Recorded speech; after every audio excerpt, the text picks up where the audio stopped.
is Lex Luthor. Morgan Sneaker Room. So much soul about to bust out the room. All different flavors, way more than 32. From these shoes, you can't mess with these dudes. Nike Reeboks, about soccer knees. Golden Gooses on dude. What's up, everybody? Welcome to another episode of Soul Brothers, hosted by yours truly, Flex Luther, and none other than Morgan Sneaker Room. Today, guys, we got a guest. We're joined by JWill. What's new? What's up? And how you feeling, my guy? Hey, it's Saturday. It's a lovely day. I'm glad to be on the podcast with y'all and excited to talk about sneakers. So, my name is JWill. Y'all can talk it. I like What it. day is it? Saturday. No, Friday. It's okay. It's all right. If one thing you're not going to do, because the people don't know when we record, one thing you're not going to do is come onto my podcast and lie to the people. Wow. We are all about honesty here.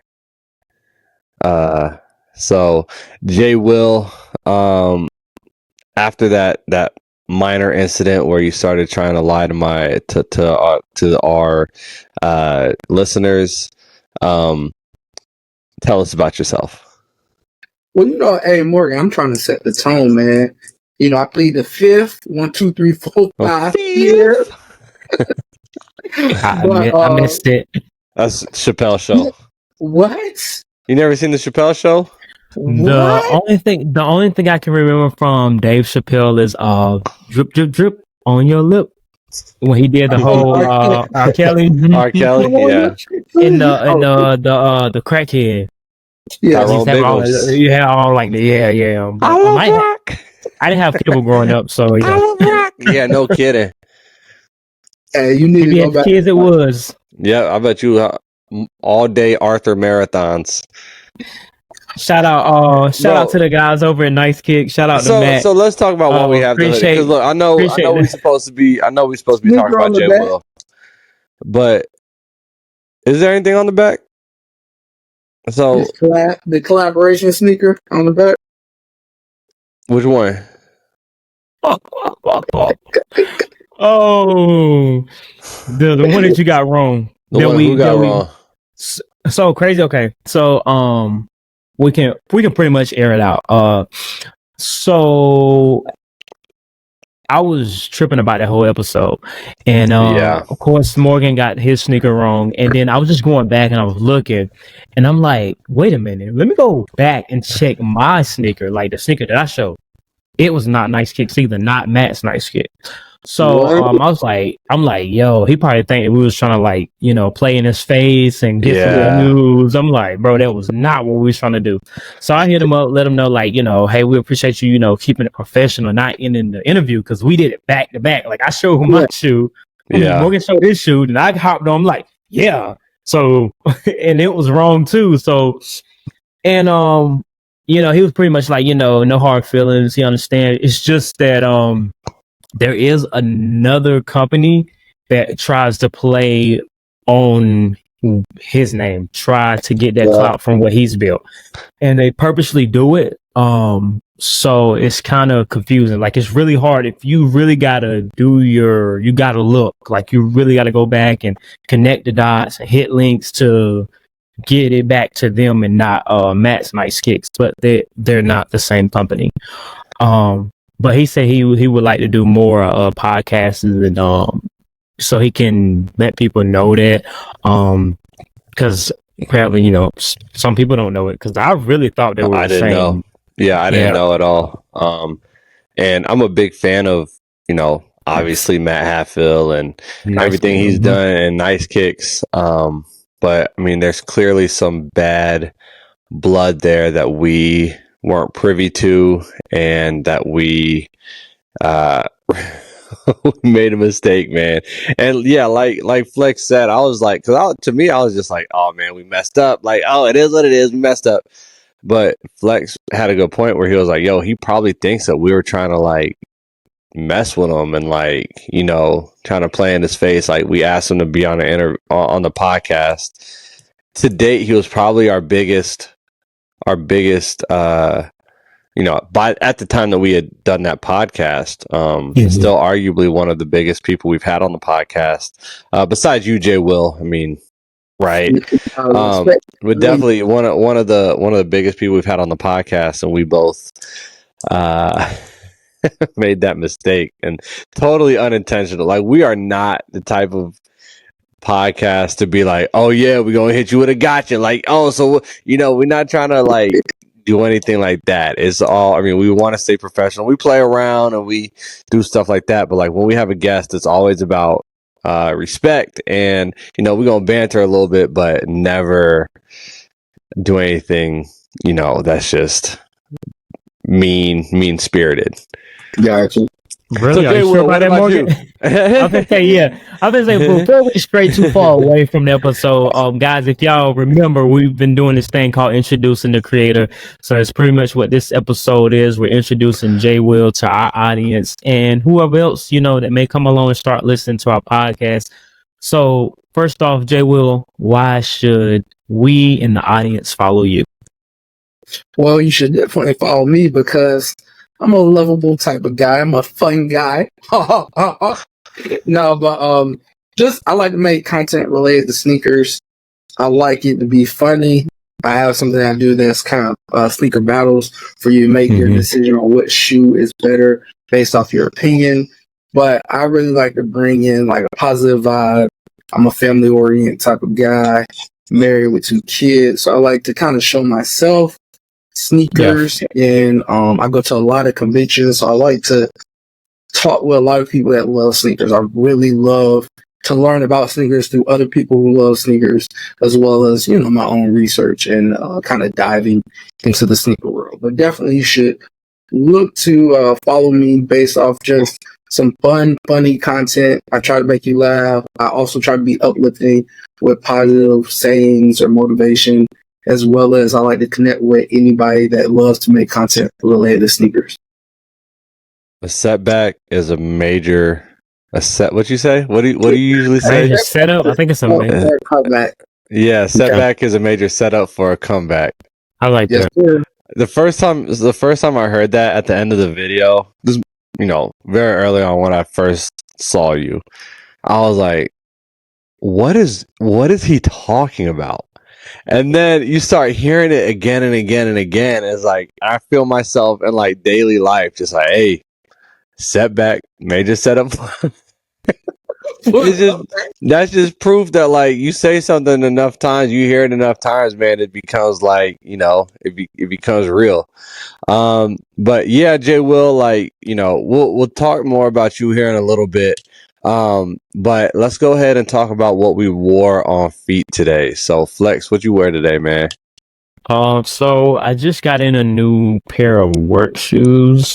Of course, I've still been moving. So, anyways, I went with the United Cosmic.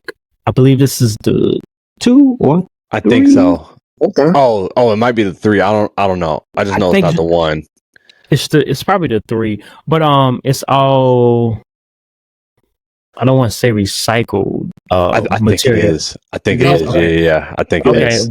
I mean, believe it or not, it's a pretty comfortable shoe and very durable.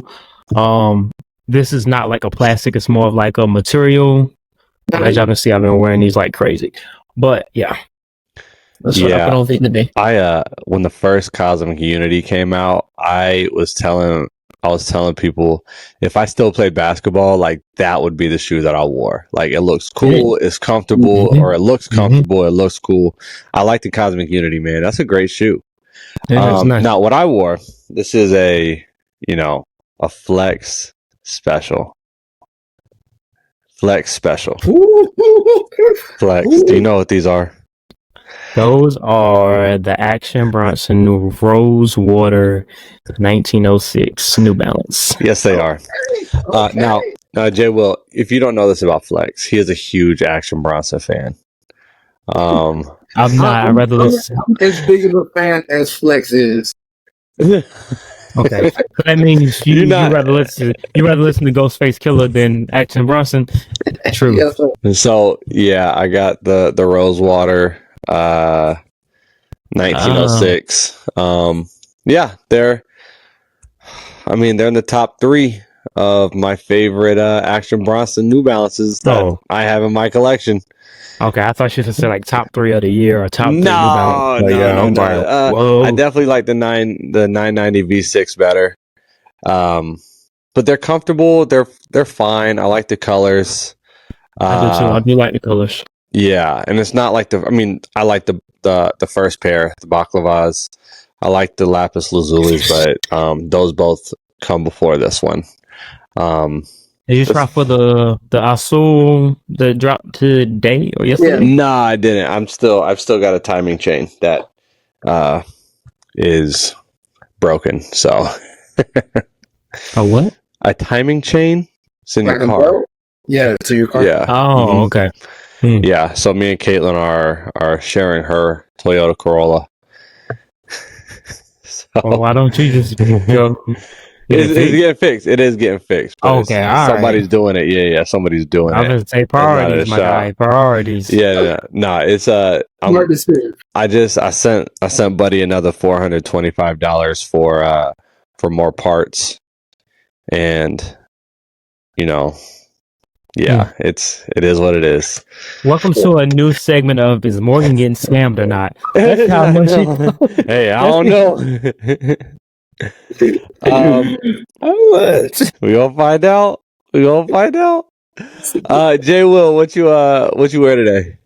So for me, I have on the Yeezy 700 MNN. The minivans. Yeah, these are the phosphorus, the laceless. Very comfortable shoe. I really like them, so I rock them today. I have that same pair. You took the laces out? I've never seen them without.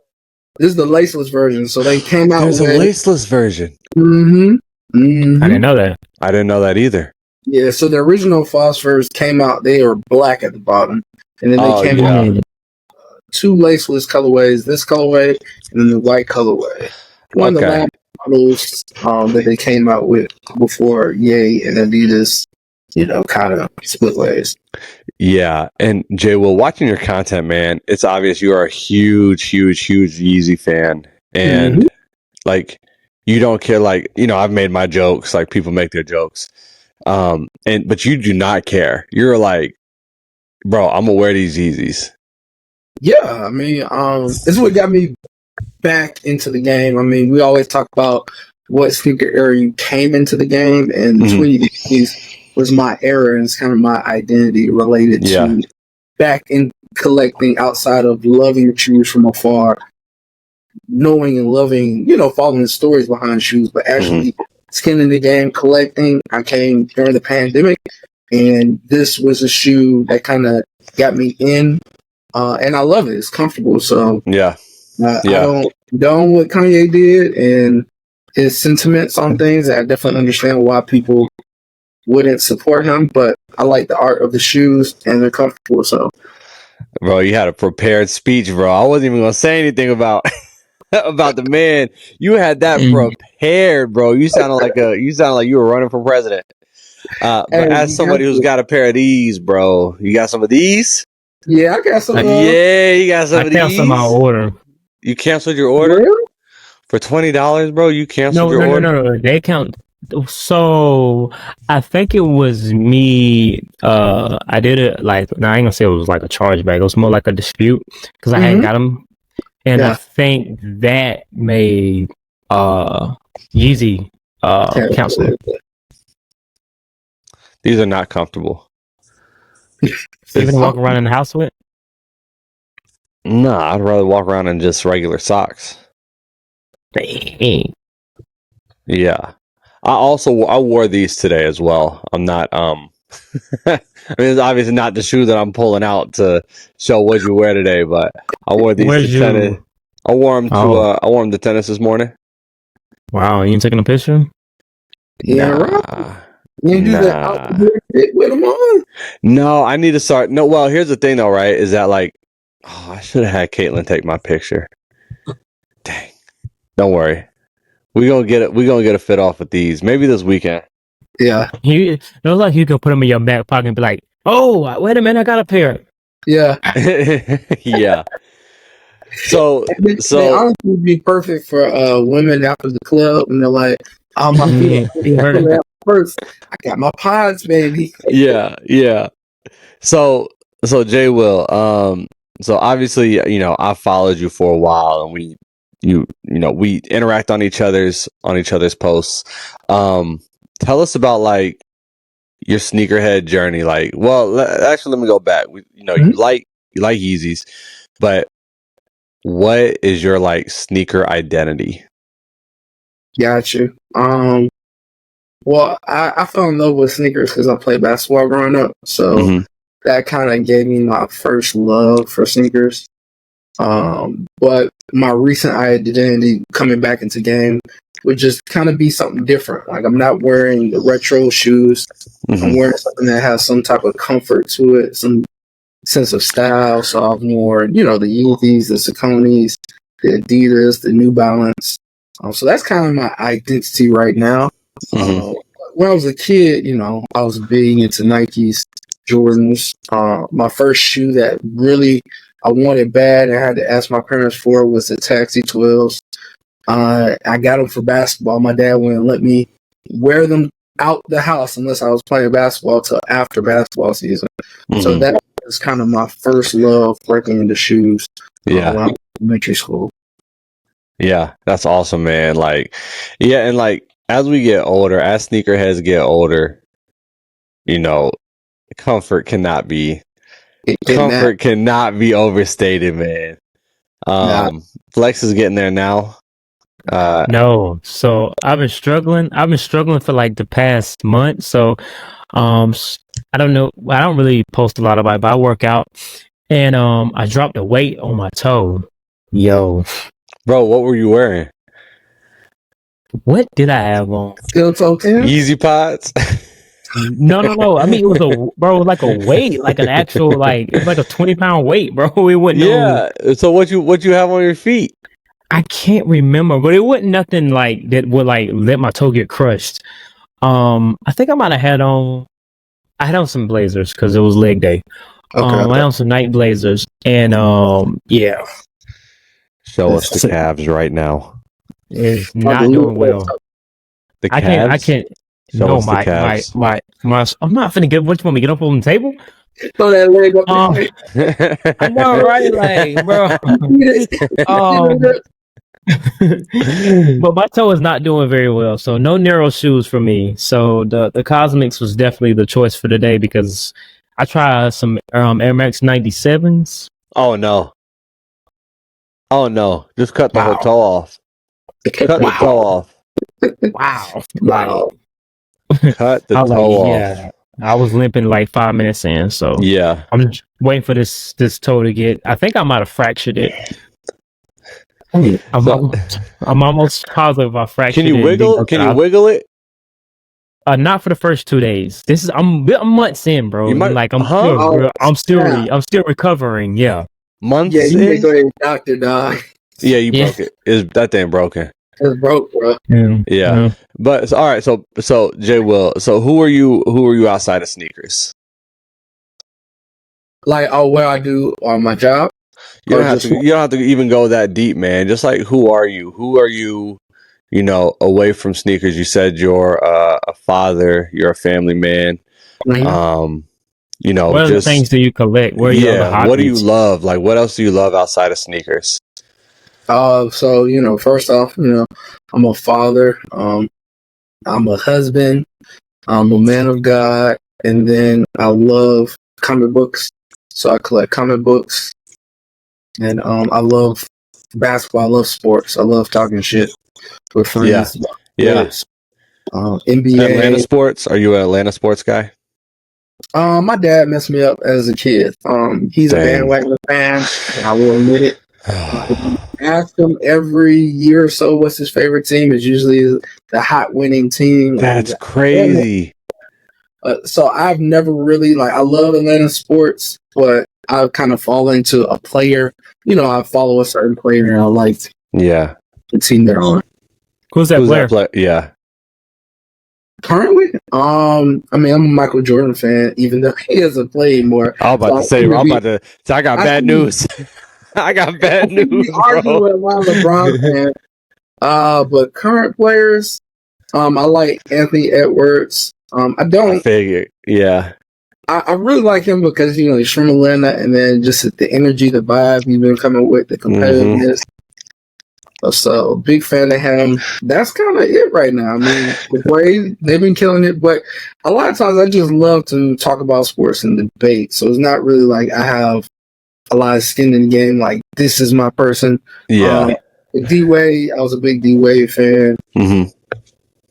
He's no longer in the league, so still trying to find who I really rock with. But Luka, watching him this playoff series, like that man's a walking bucket. Like he is. I don't like Luka. I don't like Luka, and I don't like Harden. I feel like he's just a slower James Harden. A slower James Harden, crazy, bro. I would kind of just a kind of better Paul Pierce in my viewpoint, but I didn't even like Paul Pierce. I never liked Paul Pierce. Never liked Paul Pierce. Yeah, I never liked him. But so okay. So shoot, I had a great question too. So you like debating sports, right? So the AEs. So you put me onto the AEs for real. Because I don't know if you remember, but during All-Star, Mo picked up those AEs for you, right? Yeah. And then he sent them home with me to ship them to you. Mm-hmm. How pissed were you when it took me a week or two to send them to you? I was like, yeah, I ain't gonna have them early, but I was excited to get them. Bro, they were sitting in my living room for a minute, bro. Hey, if it got you to buy a pair, if you like open the box once or twice and was like, why does he need these so bad? Then I'm happy that it took that long. Because I just Three pairs. Yeah. You got a pair? Nah, I don't. Not yet. I've been man, I've been grabbing other things, man. I've been grabbing a bunch of stuff. I've been racking up on some shoes. I'm gonna make some videos. Yep, I got those. What's those? Those are with Loves, or I think they're with Loves. With Loves. What about the clays? I like the red clay ones. I got those. I got red clay, the red clay, the All-Star. I got those. And what else? What is another? I got those. Yeah, those Georgia clays. The white ones. The white ones that I was supposed to send you. Stormtrooper, right? Yeah. Those were in my house. Time management. Time management. Show those again, JWill. The Stormtroopers? Yeah. I want everybody to know that shoe right there was inside of my house. Yep, took a while. Those are the best ones. Those are the best ones. Now, JWill, I loose lace mine like foam posits back in 2012 or like Yeezys. Oh, that's another good question. How do you lace your Yeezys? Well, all my shoes, I tie them. Like, I think it's for me playing basketball. Like, I tie my shoes. If I need to run, I need to be ready. So I don't like the. Bro, you are a family man, bro. You are a family man who likes comic books, bro. What do you need to run for? You just gotta be ready at all times. You gotta be ready.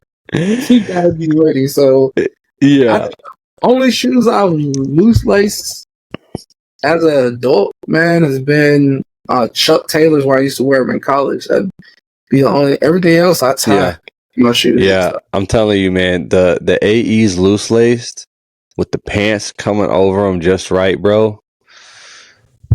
Different. Incredible. It is so good. It's so good.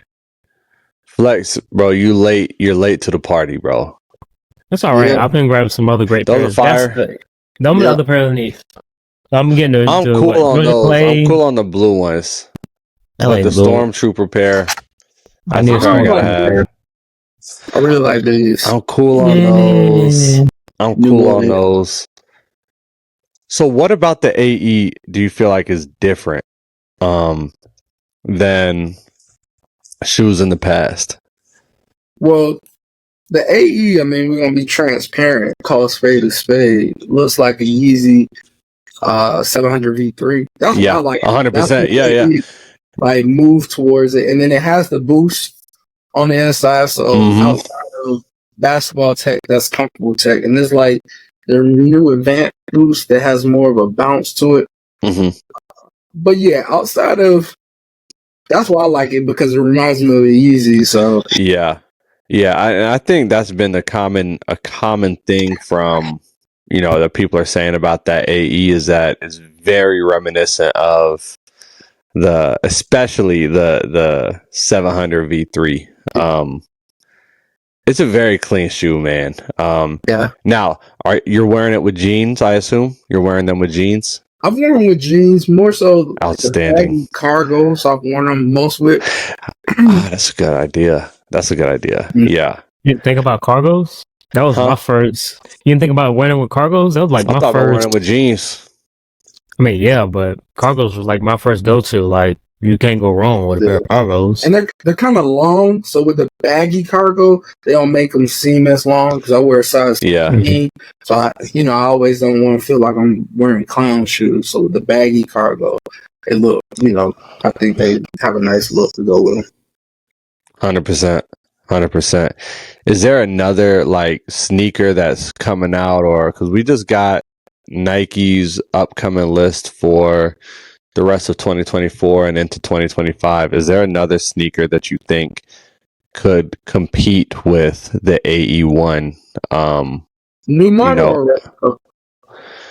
Anything. What do you think is competing with that sneaker for sneaker of the year? For me, I gotta have them. I did a video of them. Is the Nike Air Max? I think it starts with a T. They debuted them though. They had the reflectors going on top of it with the kind of 3M. Yeah. It came out in 1999. I had it when I was a kid, so they got the zipper on the top. The Air Max Thunder. I was saying the Thunder. The Thunder. Yeah. I need those. I need those bad. In fact, shout out to Saucepan Dan. Last time we shouted him out, he was very excited.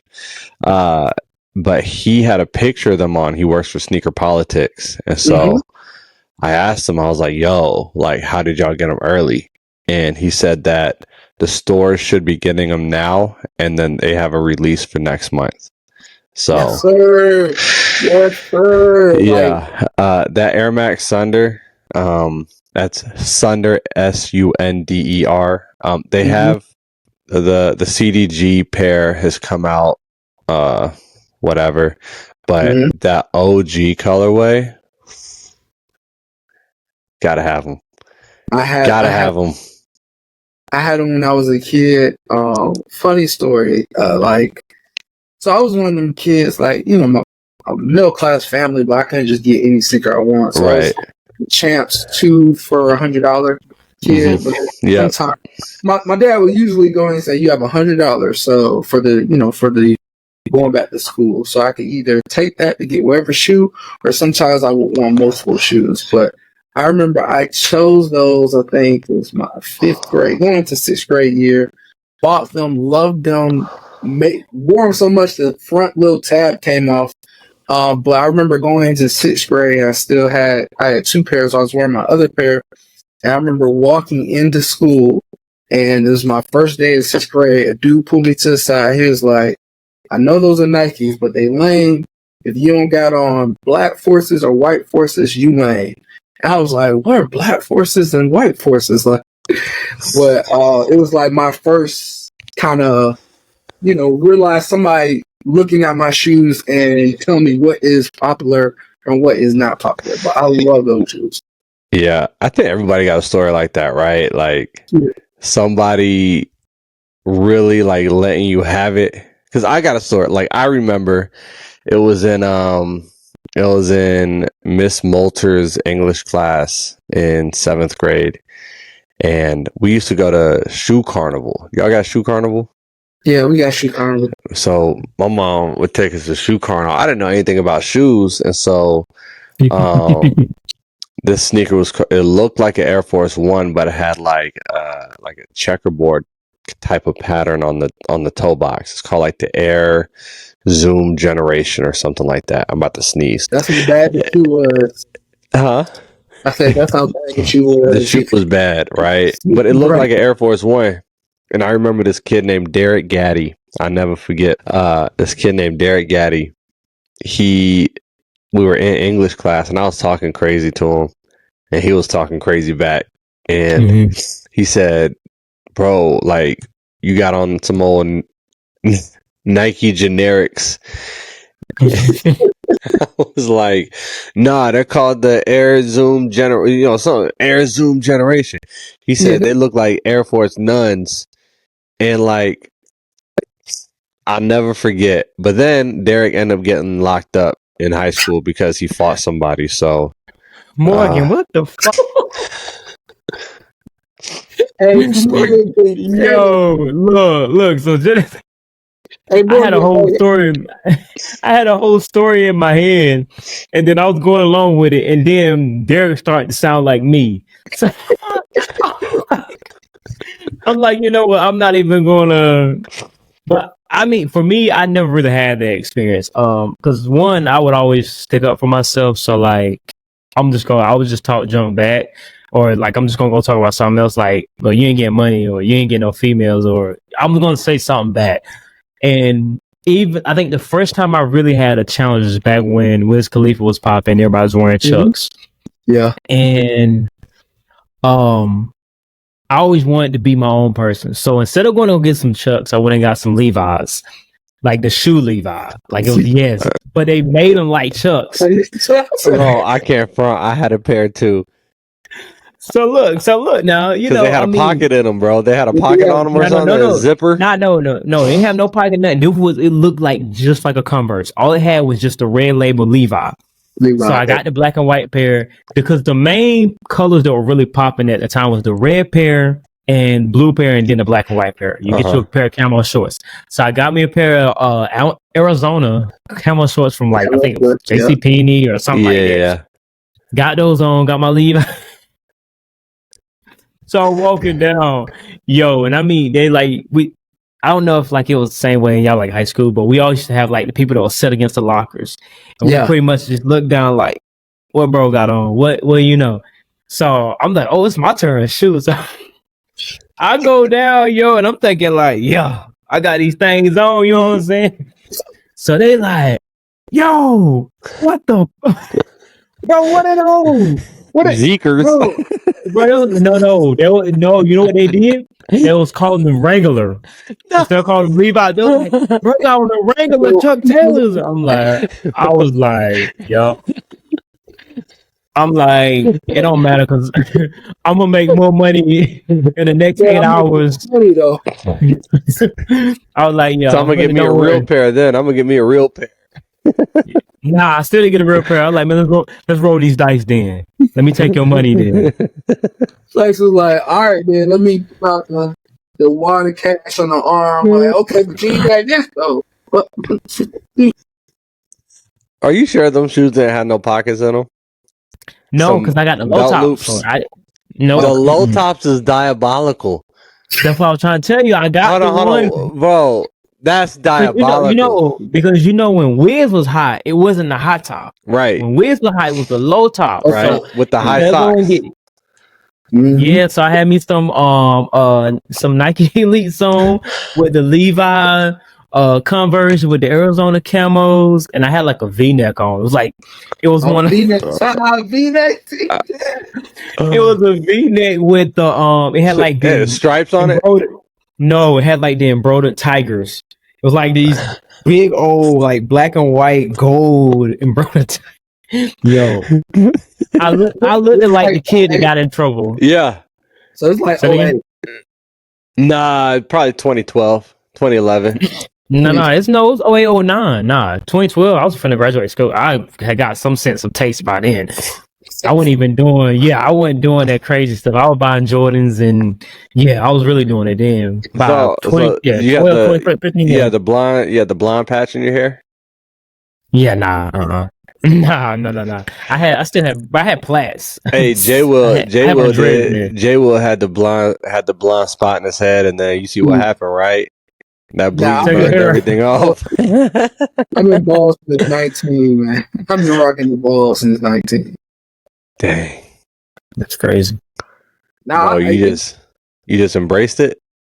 Yeah, man. I had a senior in college. I just started shaving it.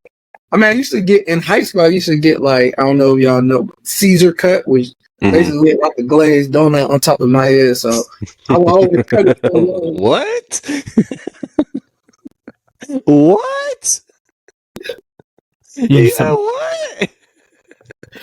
No, because I know what a Caesar is, bro. Like I know, yeah, but like on my head, it just looked like a glazed donut, like a glaze. You know what I'm saying? A glaze on my head. Yeah, so I'm already dark. What?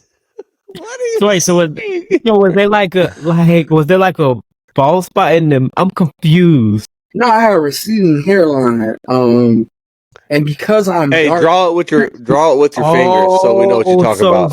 It's like a horse, like right here. It's like a horseshoe. It's like a horseshoe type deal. No, he had no horseshoe. He had it was receding from here. So because of my dark complexion and me being that low cut, it really just kind of looked like Doc Rivers. I look like Doc Rivers. Like, how does it look? Like, everybody talking, you know. That's how we gotta give Giannis the ball. We gotta give Giannis the ball. So JWill, what I'm gonna need for you is we're gonna need a picture of you from college. So when Morgan makes this clip, we gotta pop it up there. Boom. Weren't you a Q? Yeah, I'm a Q. You're a Q. Mm-hmm. So, never mind. I was gonna say if I start. No, I got a serious question. I got a serious question. I'm sorry. I got a serious question. No, wait, let me. How many times do you think you've listened to Atomic Dog? How many times do you think you listened to Atomic Dog in your life? My lifetime? I'll play more than anybody has for any popular song they've ever loved. So times that by 20. Did you get the Brotherhood?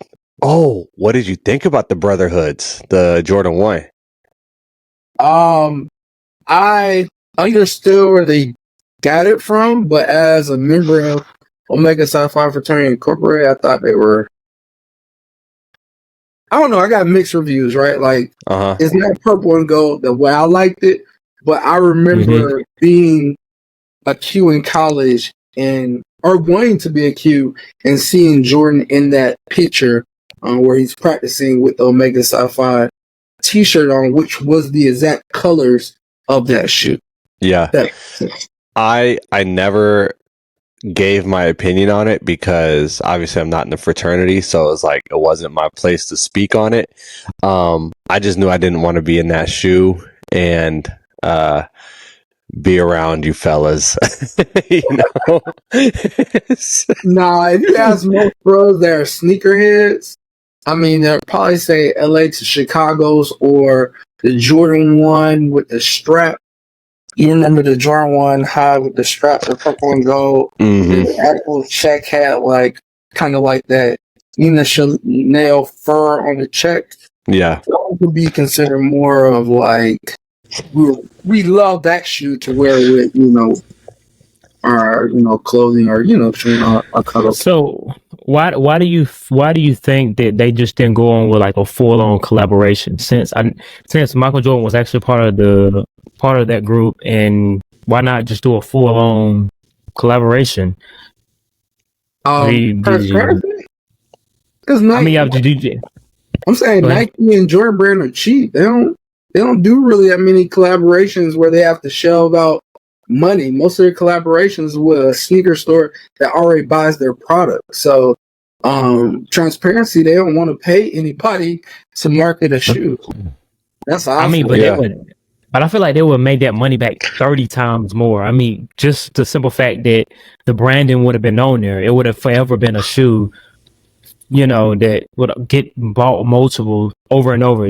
Soon someone joins, they like, oh, I got to get this pair. Gotta, I'm a sneakerhead and I'm part of this group. I got to get that pair. That has to be in my collection. I feel like they could have made so much money if they would have did a nice rollout, incorporated the college, university. It would have definitely been something great. That would have been really like a really cool Black History type shoe, right? Type shoe. Yeah. Wow. Was that wrong? Was I wrong for saying that? So this is the part of the conversation that me and JWill talk about. I'll put in half of my input. That's all you can put in, buddy. And you really got there because you were born in London, England. I was born in England, yeah. We can go band for band. We can go in for M. Oh God, Morgan. So when you sell food stamps, what's the ratio? Huh? When you sell food stamps, what's the ratio? Is it half, full price? Nah. I gotta rack my brain. Because I know I've heard about it. That's how we know. It's half the cash. It's half the cash, right? Whatever half the value is, that's how much cash is worth, right? No. What is it? What's the going rate for food stamps, boy? No, it don't work like that no more. Now people be tripping. This new generation be tripping. But way back, it used to be double. So if you had $100 food stamp, then you getting $200 cash. That's what I said. It's like you said half of. I don't know what you was talking about. You just went and explained it the other halfway. I think I had it right. Let me ask Flex a question. We're gonna go back a couple episodes. So you're using your pod and platform to talk about food in relation to our Black culture. Why would you do that, Flex? Okay, well, look. Wow, okay, that's a great question, JWill. That is a great question, JWill. Exactly. You know what I'm finna do though? I'm not glorifying it. It's a joke. So I don't know. I didn't hustle food stamps. That's something I didn't do.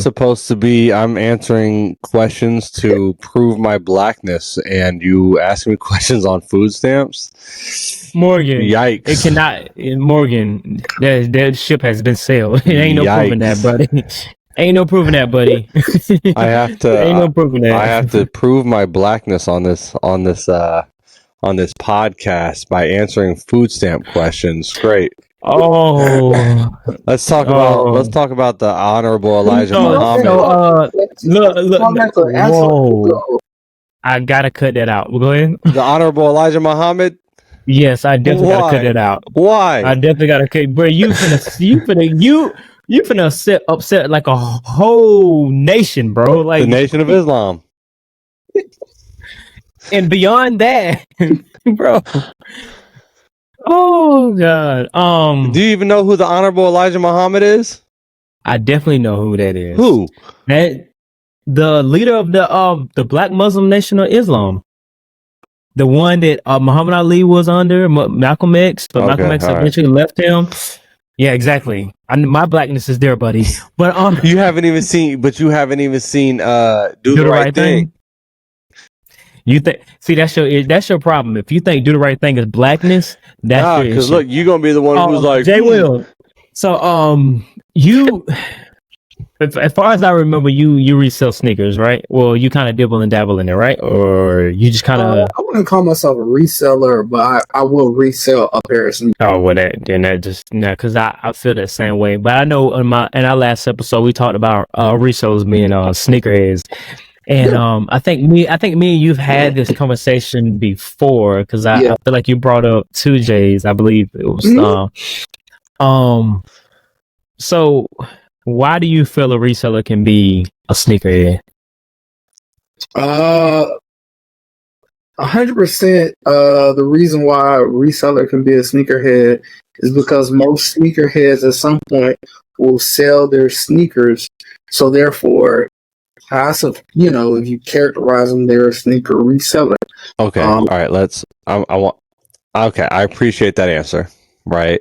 Mhm. What about the people who make their business? Like that is their main source of income. Not someone, because I've sold sneakers, right? I've sold my own sneakers out of my own collection. Or, there are people who might double up on a pair of sneakers so that they can get the next pair, right? I don't think we're really even talking about that last example. But like somebody who is just in the business of buying sneakers to sell them. Like that's their only purpose, to buy sneakers. Like they never liked sneakers before, or are you just saying they like sneakers, they also buy and sell sneakers? So it's just the way of living. That's how they make a living. Yeah, that's how they make a living. It's selling shoes. Yeah. Are they still that's a reseller or that's a sneakerhead? I think it can be two things can be true. Like you can be a sneakerhead and you can be still a reseller. Like in Atlanta, we have ATATF, which is known for the sneaker community and people buy, selling, and trading. Maybe people that don't make it a full-time job, but they're able to get pairs and move pairs, and they love shoes and they buy shoes. Now, if we want to talk about a specific person who comes in the community of sneakers and only see it as a game and call them a reseller, I can understand the frustration for that. But if we're talking about sneakers as a collecting them, it's a part of the game to sell sneakers at some point. And there's nothing wrong with having a shoe that you love and knowing at some point you bought it and now you can recoup some money for it. That's dope in my eyes. But yeah, if someone's just coming, buys a whole bunch of shoes, don't care about the shoes, don't wear shoes, wear Crocs and sell shoes, yeah, I don't wear Crocs and sell shoes. People, you know what I'm saying? But if people have a collection of shoes and they also sell shoes so they can buy their own personal shoes and also provide for their family, I don't think there's nothing wrong with that. If you love shoes, why not? What's the difference between a sneaker boutique that buys shoes from Nike and sells them to you at retail? They are making a business of selling shoes. Where's you know what I'm saying? Yeah, I get it, but that's what they're here for. That's their job. That's their way of life. So me telling Nike, hey, Nike, you shouldn't do that. I mean, that's what they're here. They make the shoe, they brand the shoes, they sell them to me. My separation between a reseller and a sneakerhead. So shout out to Key. So yeah, I won the Lennon Forces for her, and I could have hit her over the head. Like, I want this much. But I didn't. I sold them for whatever I paid for them, and I paid the ship to her. That's the difference between a sneakerhead and a reseller. Because a reseller would have been like, "Nah, I'm finna hit you over the head, bro. Like, I'm finna give me an extra $40 because I know I can make it. I know you want these shoes, so I can make the extra $40 or $50." But a sneakerhead that understands, like, I know she really wants this pair. I'm gonna let her get it for cost because I don't want them. So why not give them to someone else I know that's going to wear them and use them and do whatever they want to do with them. So I think that's where the whole reseller sneakerhead kind of dissects itself. It kind of separates because when it comes to making more money or helping out a fellow sneakerhead, that reseller is definitely going to go with, I'm going to make money because, hey, this is my way of living, in which I will understand it because that's your way of, this is how you make a living. So it's how you provide for your family. So I expect for you to get that $40 or $50, but now I'm going to categorize you as a reseller and not a sneakerhead. And the difference between the boutique and the reseller is what you said. The word you said was for retail, right? Yeah, resellers are going to gouge the prices. They are responsible for the price gouging. I mean, I remember when if like the max you would pay for a Grail, well, not even a Grail, like a pair of Concord 11s, right, was $300, right? And now it seems like $300 is the starting price a lot of times. So like the difference between an actual person who's reselling and a boutique is the boutique is, they're buying them from Nike, but they're selling them at the suggested retail. But they're not buying them from Nike at cost. Like, they're not buying them at retail cost and selling them to you at retail cost. They're buying. They have a Nike account, which they had to work to get that account, and then get it under that price point. It's for you for a retail price. But that price is what Nike has set. Nike has set the retail price.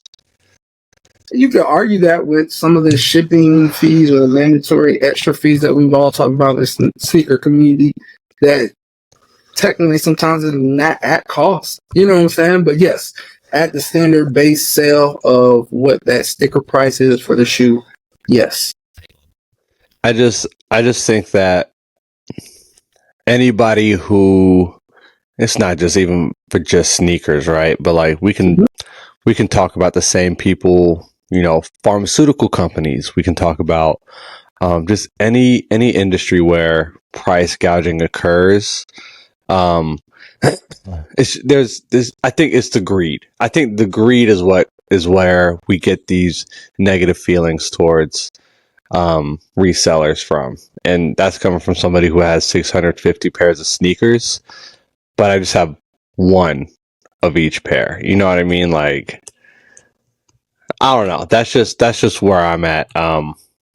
If I remember, so I look at a lot of these resellers, and they seem to look like the same people who would call sneakers ghetto back 14 years ago. And now they're profiting off of it because they can use their parents' credit card, right? Yeah. And it's just like, you know, history repeating itself. Like, we've seen this happen so many times, right? Like, we always see people who will capitalize on other communities and their culture, and then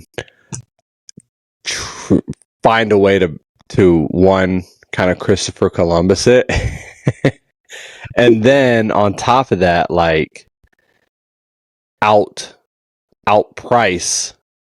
the original people who were in that culture to begin with. And that's just what I think we see with sneaker resellers. Like, we're seeing that happen with resellers. And so, yeah, maybe, I mean, you know, I know we're arguing specifics, we're arguing details, but I think at the core of it, it's that issue right there. I'm gonna use the word gentrification. Well, honestly, with y'all, right? Both of y'all have been in the game of collecting sneakers for over 8 years, right? Both of y'all, way over that. Over 10. Yeah, so but you're talking about a specific term for a specific group that was probably in the pandemic or a little bit before. What did you classify that person that was of the culture selling shoes back, 6-7 years ago? What was your viewpoint on them?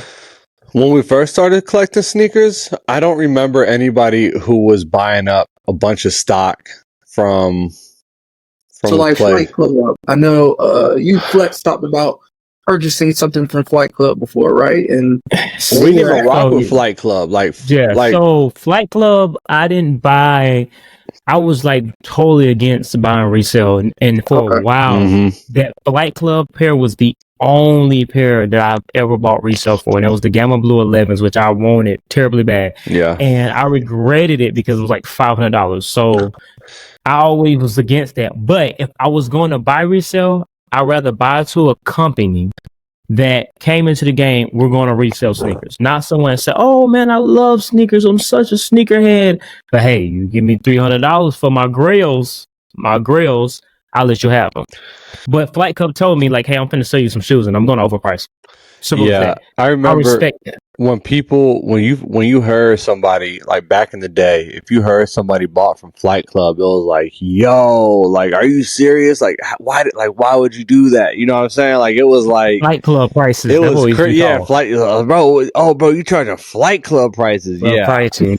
But like, I've watched resellers on TikTok who are, you know, they post videos of themselves buying shoes, and they're like, "Oh yeah, what are these? Like they don't know what they looking at sometimes," and it's like, you know, why are you doing this? Like, why is this where you decided to make your money at? Why is it us who you decided to capitalize on? Because I shout out to all the listeners and audience, but most sneakerheads are stupid, gullible. I'm not. Simple as that. I said most. Oh, I said most. Most. I mean, it's just they like think about any other culture, as far as like hats, dancing, collecting figures, car trading, anything. No one sways or follows like the sneaker culture. Like, man, you come in here, if you come in here with just a plan, just like, oh, we're gonna sell you stickers for your shoes. We're like, stickers for our shoes. Come on. I was ready to argue with you, bro. I was ready to argue with you, but you right, bro. I was ready to argue. Like, community is gonna. But the pins are not selling like the stickers though. Like as a culture, like the sneaker community is so gullible. When someone brings an accessory or something that we feel is an assistance to sneakers, we're all over it. Like, oh my god, you gonna do what for our sneakers? Nah, like I like the display cases. I think the display cases are for the most part. I feel like we learned to love that. Like, it's like, oh, it's here. I want to use it because it's for sneakers. No, because like you used to be able to get a viral video off. Like, if you had a video of you and your collection in display cases, that was like, oh shit. That was an automatic viral video. The tricky part about the display cases specifically is it provides a benefit, but also it allows us as sneakerheads to then not only we love this shoe for wearing the shoe, for the time period, the story behind the shoe, but now it truly becomes a piece of art because now I can use it as decor with the boxes in my house. That's what these are. Off that room, now I can jump into the story just like, I don't know, these are all of these. Right? Super plastic. So this is a case from a comic book, right? Uh-huh. But instead of it just being a comic book up on the wall, it's displayed, it protects it, and I'm proud of it to show it off and kind of gives it a better aesthetic, like a frame. Like, we can put a picture, but we'll get a frame for it and design. But no. But that makes more sense because you're preserving the magazine. So imagine if your comic book came with an actual sleeve. Our shoes come with a box, and we go and buy another box for the shoe that came with a box. It's not like your comic book came with like a sleeve. But you know what though? But here, look. This is a sleeve, and this is already in a sleeve. I can check this out again. No, don't do that for us, bro. Like, don't mess it up for us. We're gonna mess it up. But now I can take it out again. I got a backboard that keeps, like, in collecting, you want to preserve. Yeah. You know what I'm saying? But again, we're going to preserve, like. That makes more sense for a comic book because the value of it is within the round corners. But we can still have a valuable shoe without the box. So preserving the box doesn't really make sense. I don't think so. Your shoe is still valuable. The box allows you to get top dollar for the shoe if you ever want to sell it. But that gets back for a comic. Go ahead. But a comic book is it's drastic. Like, it's literally like $50 to $1,000. If you get a rookie card that has like messed up edges, that's like you lose $1,000 off gate. But you get a card. But if you have a sneaker without a box, that's hundreds of dollars. Right. Give me the Yeezy Red Octobers then, no box. How much does it take off? You're talking about one sneaker, bro, but think of another hype sneaker then. Any shoe that doesn't have a box, bro.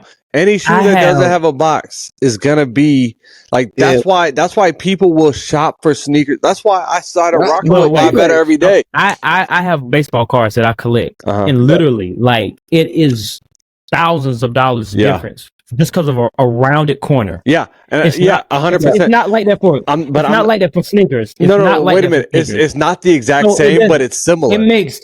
It's similar, but it makes more sense in other cultures. It makes more sense for me to buy something to preserve a card or a comic book. But that doesn't mean it doesn't make sense. It doesn't mean that it doesn't make sense. Morgan, are you selling your shoes? No, not right now. It doesn't make sense. It doesn't make sense then. The only argument I would have with you on that, Flex, is the sneaker culture compared to the comic book or card culture are 10 to 20 years behind. So we're catching up when we're looking at the shoe as a collectible. The shoe is a collectible. We know it can be a collectible, but it always hasn't been. You know what I'm saying? Like, nobody 20 years ago said, if I have this shoe that's unsigned, that the player didn't play in it, that this shoe could be worth double the price 10 years from now. You know what I'm saying? Like, that's a valid point. I agree with that. That you can get retail from when you first bought them. That's super dope. You know what I'm saying? Yeah. No, I get that. That makes sense. I feel like we got to have a reseller on here to kind of fight the other end. I feel like we got to have a reseller just to, and we gonna give them hell. I can connect with some people, but they'll tell you again that starts to lowball. So I work with the Sneakerheads, which is a sneaker trade show, they like to call it. Yeah. But so I get to communicate with a whole bunch of resellers that are strictly into just selling shoes.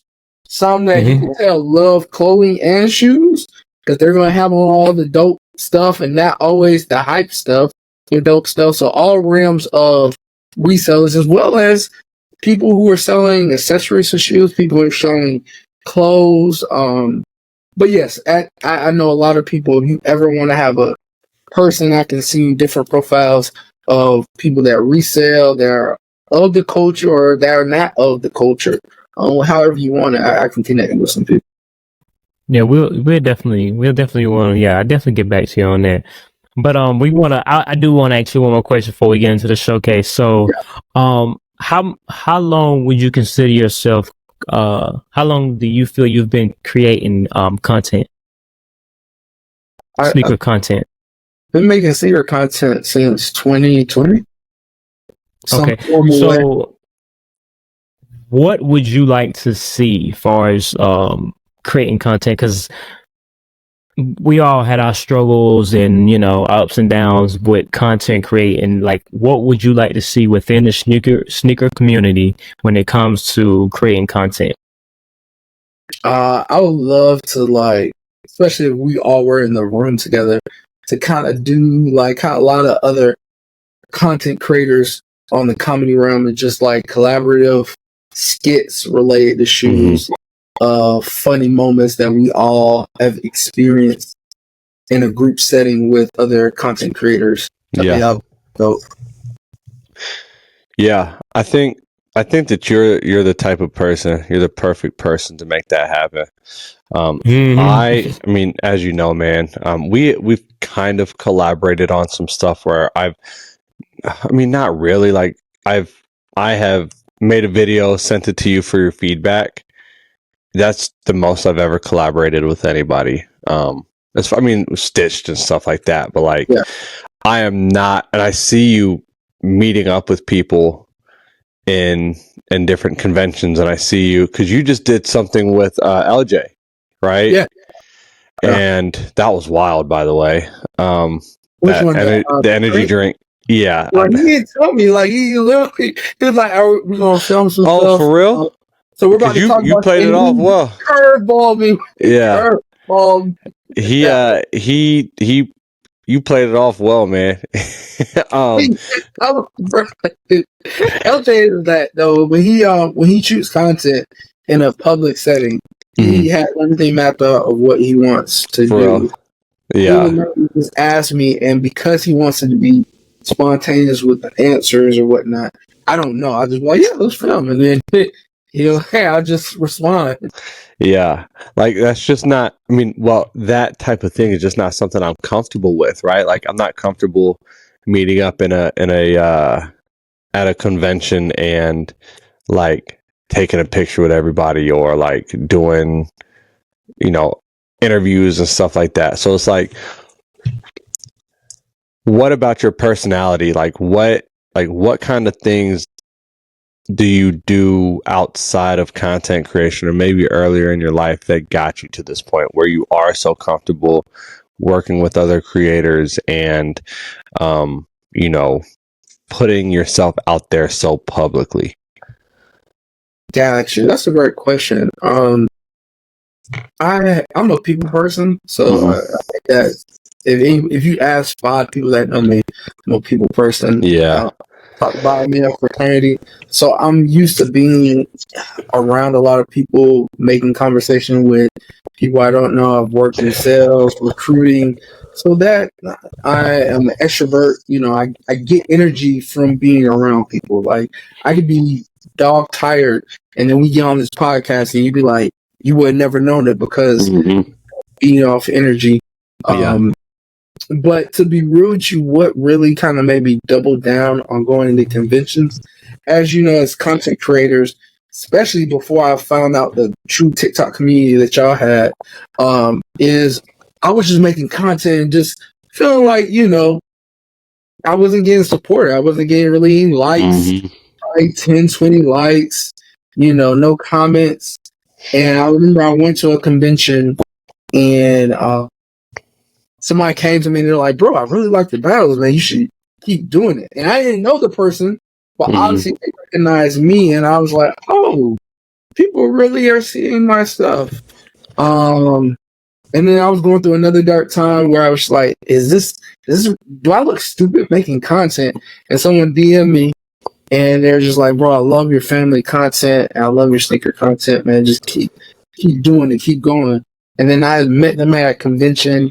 And he was like, what up, JWill? And I was like, when you go to a convention, you really don't know anybody, so it can feel a little overwhelming outside of seeing all these shoes that you love. I was like, I don't think I know him. I went and talked to him. He was like, yeah, man, I love your content, blah, blah, blah. And we talked for a little bit. And then I was like, so let me follow you, man. And he was the person that messaged me a couple months before, right? So those were kind of moments that was like, okay, I like this interaction. Like this is the community, just like we have on TikTok, that is unique, that keeps you going because it's people that watch it and then help you create content because you know what I'm saying? So it's like creating that level that we have on TikTok. I've been able to kind of find that actually physical, which is, really dope. And that's why I really like it. Yeah. Yeah. Your content, man, like you're very expressive. And at first, again, I'm going to be real with you. At first I was like, what is he doing? Like, what is this guy doing? And then you keep seeing it and you keep seeing it. And then I didn't meet you in person, but like being on phone calls with you and just hearing like the real you. And then you're just, very happy to be making content. Like you seem to love it. Yeah. And I can tell that you love it. So, but like the cynic in me, like, as you know, like I'm very cynical, I'm very sarcastic. So that part of me was like, bro, like you over here making these goofy faces and doing these like fast transitions and stuff, like a cartoon character. And I was like, oh, bro, this ain't it. But then just getting to see it more and seeing the joy of you making content and loving sneakers, like truly loving sneakers. Just that's why I truly enjoy your content, and that's why I think people should be following you. Oh man, absolutely. Yeah, 100%, man, 100%, and get us that Nesquik deal. Again, with that situation, I was just being at the convention, going there and figuring out who the decision maker was, and made content right there on the spot, which was stressful. I made it, posted it, Was trying to get Sneaker Hall to reshare it because one of the marketing person that was over the social media was like, hey, make some content for next quick. I'm going to be sharing it. So I was trying to do all this. I stayed after the event trying to figure out who was the decision maker, spoke to the person, showed them. They called me back, and then that was a process, and I got into the program, which, you know, was a great opportunity. I never worked with, you know, for a 500 company. And again, I tell anybody, it's just why they send me milk, and I post one piece of content a month. So that's all it is. But I'm just happy that I was able to get an opportunity, and that was probably when that opportunity led to all the other opportunities. I didn't really have any I was working with, but just by me working with Nesquick, other people was starting to give me respect when they wanted to work with me. So that was like the first thing. 100%. Yeah. To piggyback on like your love for making the content, I feel like even though you know you had that love for it, I think sometimes we still need a little more. We still need like that validation, like that someone's watching. Because at the end of the day, we are doing it for someone to watch it, for someone to enjoy it. If it's sharing knowledge, if it's doing this, it's like I want someone to see it. So I feel like, you know, when I used to watch your content, you know, and then you would send us a message about the podcast, I'm like, wait.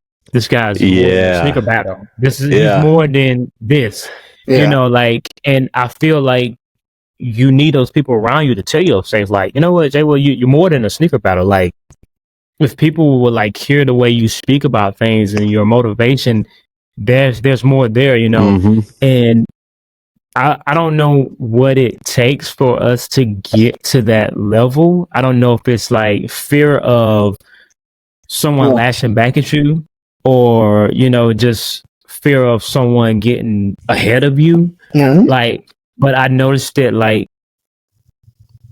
sometimes people just don't reach out. And there's a lot of people that like I reach out to and like they love my content and they know about when I first started and stuff. And I'm just like, bro, where were you at? Where were you at when I was like in the room looking like, bro, I'm not posting no video today because it's not getting no views. You know what I'm saying? Like, but you had that person like, oh yeah, I remember that time when you was like, you didn't post for like 2 months. I was like, yeah, nobody was, you know, like watching my, like, I was waiting for it. I'm like, it would have been nice to know that, you know, because even though eventually you want someone to hear you, you want to quit talking and no one's listening, no one's watching. That love kind of fades away. You still need something a little more. So I feel like, as Morgan said, you are the person to facilitate. Organize. Organize. Nah, say it. Say it. Facilitate. Because Morgan is making me say it. As Morgan said, you are the person to facilitate those types of things. Getting the groups together, because you the one that started the creator group that me and Morgan are both part of. And a lot of people use that, and I used it for a little bit, but just as you get more into like content creation and you're sending emails and you're sending messages, it's kind of like, I'm gonna get back to that tomorrow. I'm gonna be honest with you. The group is not like that. The group was, I got asked to be in a group and I saw the benefit of it. And then I went. So you're not the one who made it? I made that one, but I'm in multiple. Like, so that's not the only one I'm in. But I got the idea because someone else did it for Sneaker. They asked me to be in it, came and recruited me. So I was like, especially when TikTok started to look like they were going away, I was like, well, let me reach out to some of these big TikTok people that I know are big on TikTok but not big on IG.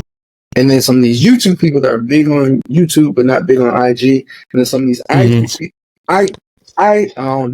people that are not big on TikTok.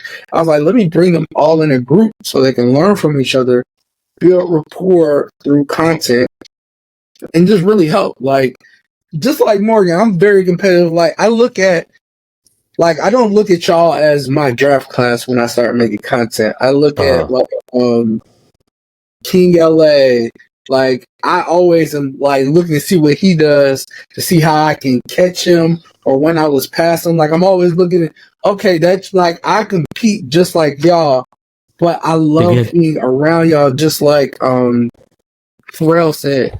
You run with people who run, you gonna run. You know what I'm saying? Like me seeing like when Morgan joined our group, I already everybody knew me as okay, he's gonna make a lot of content. I was like, no, when Morgan come, bro, like I gotta deal with my stuff. Like he's you know who Morgan is. Like I was on the mode, like, hey, you can get more. Hey, you gotta get more. Like, you know what I'm saying? Like I appreciate that. I've definitely slowed down on my content creation. But it's gotten better. So quality over quantity. I appreciate it. I'm medicated now, so my brain isn't all over the place. So that has affected my content creation. But back to what you said about King LA. If you wanna beat King LA, here's what I need you to do. You got to be able to read without using your finger. I feel like he got a script and he just be reading it like this, you know. So. Well, I think if y'all saw how long it took me, like not the battles, but any other content I make, how long it takes me to make a video, y'all would know because I don't want to script write. Like, I want don't script. People to say, but I don't. But I know. I mean, when we watch other people who are gifted at creating content, you've named them, you've had them on the show. All of them are writing scripts, and that's I mean, that's the next level. Like you go from a stand-up comedian to a skit comedian. A skit comedian is going to be more wowing at times than a stand-up comedian. That's just. But I feel like shout out to all the ones that write scripts.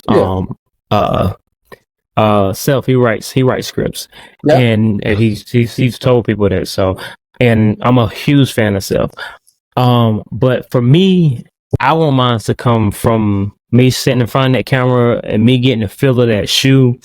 And I feel like a lot of times he write a script because he's not really into the shoe that he reviews, which he's been transparent about as well.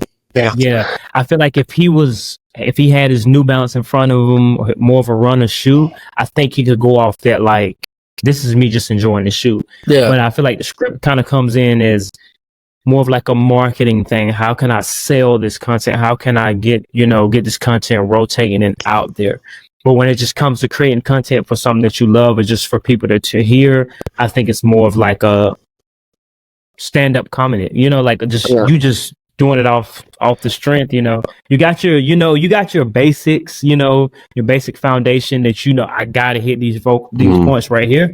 But at the end of the day, it's kind of like, off the dome, you freestyling it. I think JWill has seen when we've worked together on making videos for Unbox that I will get an idea and then knock it out first time, send it in, be like, yo, what y'all think?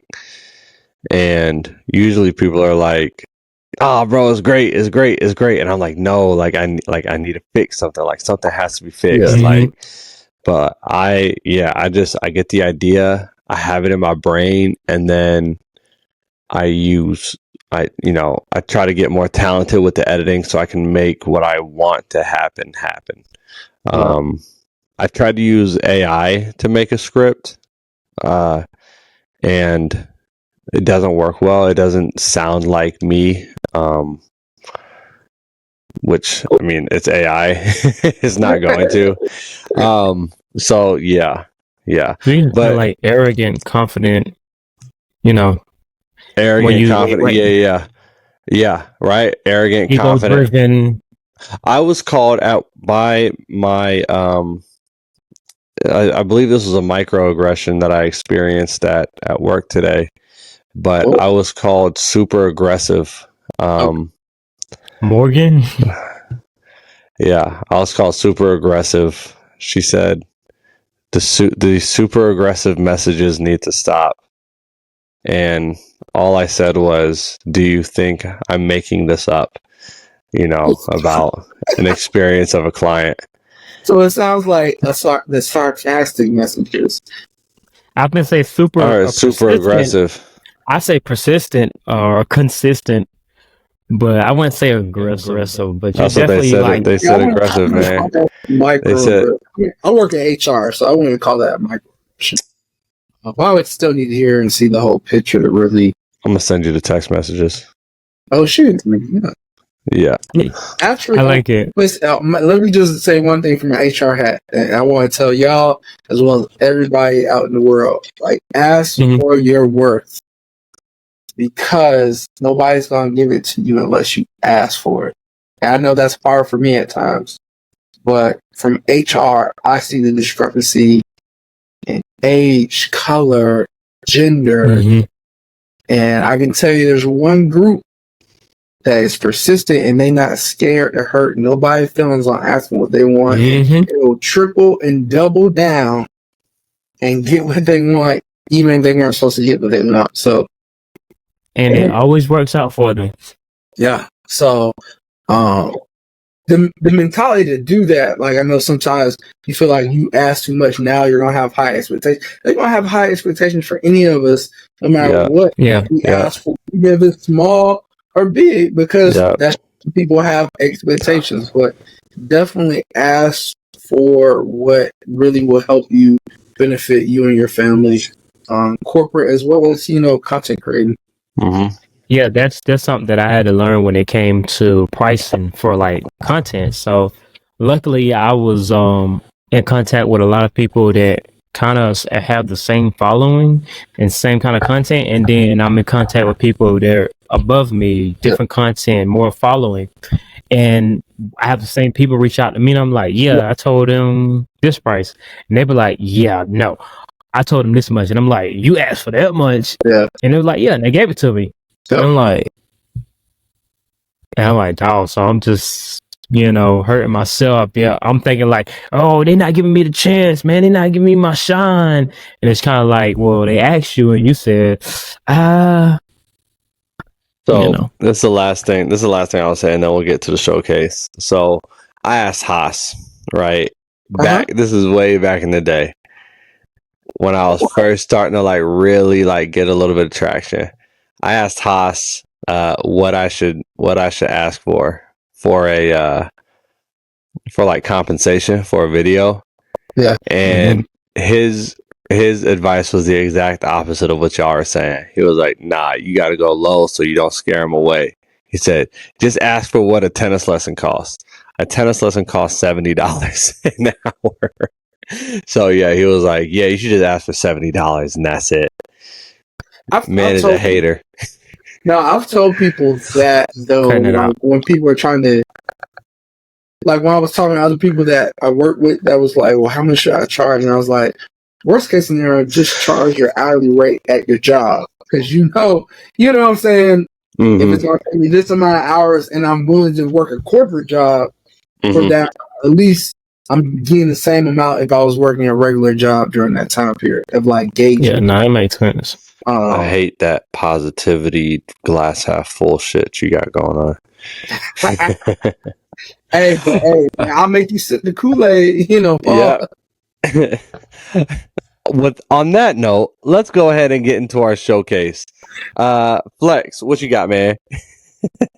So was it last episode? I believe so. I pulled out a pair and I got another pair of Reebok questions. This is the Lakers colorway, re-released as the yellow toe. I got two pairs of Reebok questions for under the price of one pair retail. I got both pair for like $90, shipped, taxed, and everything. Brand new from Champs. But yeah, this one doesn't have a special insole like the UNC color, Nugget color. I'm sorry, the Nugget color. But yep, purple, LA. As you can see, Laker fan. Always been a Laker fan. Always been a fan of Los Angeles. I like those. I love a good steal. Yeah, JJ Redick, man. I love a good steal, man. I know. We make jokes about bargain bin Reeboks. But I love a good steal. As a person that's been a Laker fan since I can remember me liking sports, nobody wanted that. Go on. Nobody wanted JJ Redick, or nobody wanted Yeah, bro has no experience coaching. Yeah, good And luck. You finna keep, Good you luck. finna keep him for 4 years? And 86 years? million? Yeah. Bro, we only got LeBron left for like 2 years, man. We need someone to capitalize on those next 2 years. And then we might get Bronny. Huh. You. Hey, Bronny's good. And his best friend with his best friends with his dad. I know he's not. I'm not saying he's not good, but it's just the fact that like maybe we should let him sit on the bench for a little bit. Like, nah, let's get him some plays. Let's give him some PT. Yeah, get him some playing time. 3-and-D. Man, look, this is what I got today.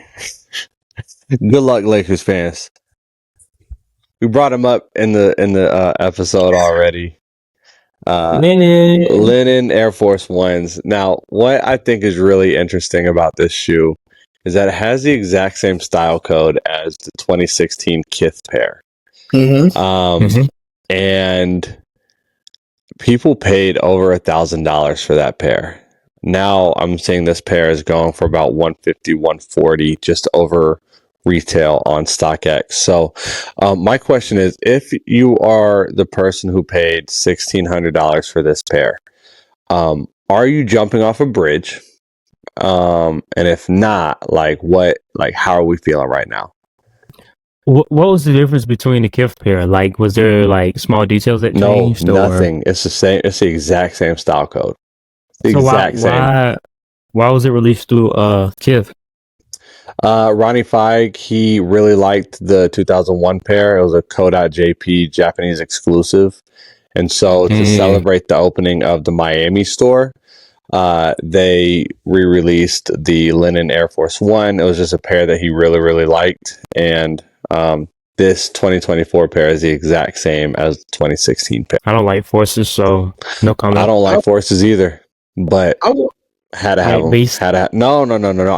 This was the one pair I've always said, like, if I could get a pair of Forces, this would be the one pair. Let's let the guests speak. I would only be mad though if I had them on ice.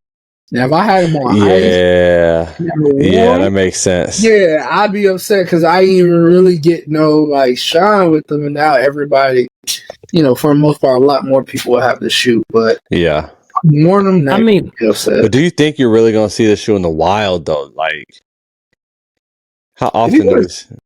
Go ahead. So I think so. The wild is. You have the wild, like, I go to the mall, and the wild, like a sneaker convention. Sneaker convention, yeah. Yeah, you gonna see them. I'm talking about everyday life. Yeah, it's a linen, so you're gonna see that at some cookout or some, Yeah. If you outside, you'll see that. Now, just saying, like, I'm going and seeing somebody at Kroger or Publix. Nah, you may not. Maybe, yeah. Is that suede or leather? It's leather. It's nice too. It's a really nice leather. I already worn them too. They're growing on me, but it's just I do not like Forces anymore. Look, you said it reminded you of an old time, right? Yes, you peasants. No, go ahead. the leather on here is like. Is beautiful. Is really, really good. But I got a 9.5. I wear a size 11. I got a 9. You heard what I said. Morgan. Like how are you fitting your feet in there? Look at the creasing. Do you see any creasing? No, bro. It's like a whole 2 sizes down. Are you size and a half? Huh? You took the insole out, or you still got the insole? Insole's still in. Sir, you don't wear a size 11. You wear a size 10. I wear a 10.5. And some Nike. Okay, well, you wear a 10.5. Okay, yeah, that's a whole size. Okay, yeah. But you're talking about you wear 11. You don't wear 11, buddy. No, I wear 11 in certain shoes, bozo. Like New Balances. And Nike. Oh, this guy is so dramatic. I wear a size 11, but I bought a 9.5 because I love the shoe. Yeah. No, I bought a 9. No, wait. Hold on, JWill. I bought a size 9.5 so that I wouldn't crease it. And you wear a size 11? Yes. You were in a situation where why wouldn't you get a size 10? Why would you go a whole full size, half size? 1.5, bro? That's crazy. because the Supremes the Supremes are a size 10, and I still Morgan, I can't fit a size 11. Morgan, I can't fit a size 11. Why are you worried about creasing? You only wear your shoe probably once every 3 years. You got so many shoes. Why are you worried about show your shoe? Show your shoe, JWill. Show your shoe, JWill. Show your shoe. Morgan thought we were gonna be like, "Oh my god, that was such a smart idea." Show your shoe. No crease. Wow. Show your shoe. Just show the shoe, JWill. And these are Okay. so I don't have, although I do a lot of battles with Nike Jordans, I only have 2 Jordans in my collection, and this is one of them. And this is the Spider-Man Spider-Verse Next Chapter, Cross Spider-Verse, whatever you want to call it. Got these on a shock drop. What? Jordan 1s hurt my feet. I don't know how people are wearing Jordan 1s. They're like, they hurt. But Yeah. I love this shoe. I feel like, I mean, it's me loving comic books and sneakers. I feel like it's kind of like the colorway, the way they did it, and it was featured in the movie. So, yeah. I thought the movie was great. I liked the movie a lot. Yeah, definitely. I want to get that pair too, but you know, the movie's nice too. What's interesting is that when pictures of that shoe first came out, people hated it. Yeah. People hated it. Mm-hmm. I feel like they kept the same energy because they didn't go crazy when it was they didn't go crazy for it. People hated the first pair too. But they thought that one, and they didn't fit. Yeah, like These didn't fit. No, they didn't. What though? No, they didn't sit. Bill? No, they sold out. They sold out. They sold out. Everybody thought they were. They did the shock drop, and a lot of people got W's. And then when the retail pair came out, more people took L's than they did on the shock drop. I think I might have denied the exclusive access, but I'm almost positive I had like a easy cop with them, but I didn't cop them at some time. Like I get them later because they're gonna go down in price, or they either gonna stay close to retail. Do you have any? Do you have any idea how much they're going for now? Like $190? No. I mean, yeah, look it up real quick. Look it up because I mean, I'll say it's now that we're past the moment of the shoe, like we're past 213? 213 and a 9, 207 and a 9.5, 208. Size 13. What about JWill size? Size 13, 221. It's not bad. They retail for 180, 190? 190? Yeah. Yeah. The ones are 190. Yeah. But so your price is not bad on those. These are, I mean, it's not insane. These are insane. Yeah, no, those are a good pair. I paid probably like $280 for these. I want them, but not gonna happen. What is that? Are those are the? That's the first one. Oh, those are the Spider-Man joints. Yeah. Where's your blue bottom at? You cooked them things. Wore them. I told you I had to buy like a deep pair just to get one in my collection. Yeah. Oh, so this is you bought them recently. You didn't buy them like. I bought them. Right after I got these, I bought these. Yeah, you gotta get both. Yeah, you gotta have both. Yeah. Yeah, I'm not gonna get both, but yeah, unless I can get both for brand new. Yeah. Or still, but yeah, man, that's I like the not like what I was saying. Like now that we're past the moment, I think I appreciate the sneaker more than when I first saw them. Yeah. Especially because I've seen the movie, and I didn't think that the second movie would surpass the first movie. It did. It did. So good, man. So good. The movie is so good. Making that. I gotta go back and rewatch it. It's so good. The second one's better than the first one. I can't believe And the first one is incredible. And the second one, I was so mad. Like I didn't even really realize how good it was because I was so mad at the cliffhanger. I was like, "What the? What?" Yeah. And the cliffhanger was crazy. Yeah. Okay, don't spoil it, guys. Y'all was just like, I'm gonna say it. He was crazy. But I think that shoe is gonna be big like later on because it was in that movie and from what y'all saying, it's a really good movie. So it's gonna be like one of those Yeah, I don't want to say cult classic, but it could be. one of I those, think you so, know, though. I think you're right. I think you're right. well, I guess if you're in that niche of like Yeah. Marvel and you know, I DC mean, and all that stuff. how many sneakerheads are also comic book guys? A lot, right? Like, I mean, JWill, you would know this, right? Like, I'm the only person I know is JWill. I got really? one of my homies he's big in the comics and he's big in the sneakers. He's actually I think King LA too. King LA. Yeah. He might be in the company.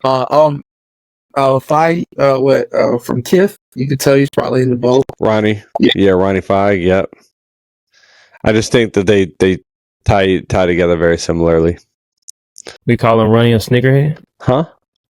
Ronnie Feig. So, guys, this has been a great episode. It has been a great episode. We appreciate JWill coming by. We hope that we introduced him well. You got to know him well. We hope that you go and check him out. Follow him.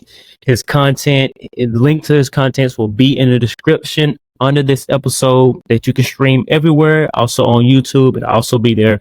Closing remarks, JWill, Morgan, Sneaker Room. Nah, man.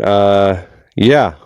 This was a great episode. Of course, they're always great episodes. JWill, you bring a positive energy to any social media platform that I think that we're missing often. I mean, admittedly, I can say that I'm not the most positive person. I'm, like I said, I'm very cynical. And one, the fact that you are positive, and two, the fact that you don't match my energy whenever I'm being myself, and you choose to continue to go the high route, man, is I think we need more of that. We need more of that, man. So I hope that you continue to make content that way. And again, I'm looking forward to working more with you with Unboxed. Yes, sir. And then the main thing I gotta say is a setback's a setup for a comeback, man. And that's how we're going to end it, guys. Thanks for tuning in. We'll be back next week. And as I always say, love, peace, and sneakers. Brothers. Yeah. So brothers. Retro 7, retro 3s, Metallic 7, retro 11, sitting on freeze. They got so